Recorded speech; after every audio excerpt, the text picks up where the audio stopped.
Assinale a alternativa em que a colocação pronominal atende à norma padrão. Então, a colocação de pronome de novo. No cenário mais agressivo da adoção da IA, inteligência artificial, tem se projetado, eu tenho uma locução verbal, 2 verbos, 1, 2. Aí o pronome vem no meio dos dois, tá? Então não pode ser a letra A. Geralmente, quando a palavrinha termina em mente, com exceção da palavra mente, que é um verbo, provavelmente ela é um advérbio, de modo, né? Então ela atrai o pronome. Geralmente se afetam. Então a B não pode ser. A pesquisa da FGV indica que se afetará o emprego dos trabalhadores no Brasil com a adoção da IA. Que se afetará. Aqui eu tenho o verbo no futuro do presente. Você lembra que se não tiver mais nada, se eu não tivesse mais nada na frente dele, até porque a pesquisa é sujeito, então eu poderia, a pesquisa da FG se afetará. Vamos supor, mudaria o sentido, mas dá para entender.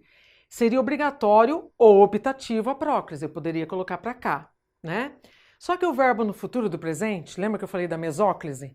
Então, afetará ou afetaria, o correto seria afetar-se-á ou afetar-se-ia, tá?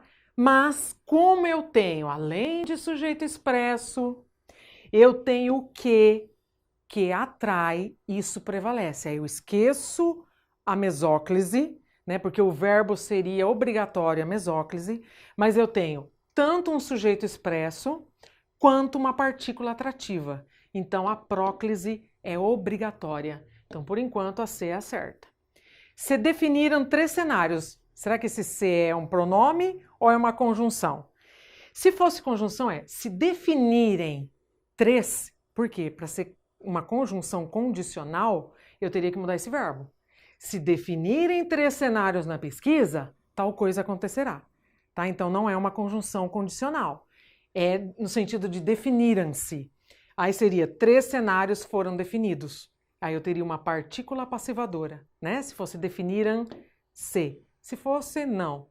Tem que ser. Eu não posso começar período com pronome, tá? Então aqui o certo é definiram-se 3 cenários. 3 cenários foram definidos. Aí esse C é uma partícula apassivadora. Caso adote-se, caso se adote, porque o caso é uma conjunção, ela também é uma partícula atrativa, então o certo é próclise, não ênclise. Então a única correta é a C mesmo, tá? Além da presença do sujeito, eu tenho uma partícula atrativa, o ideal é próclise e não ênclise.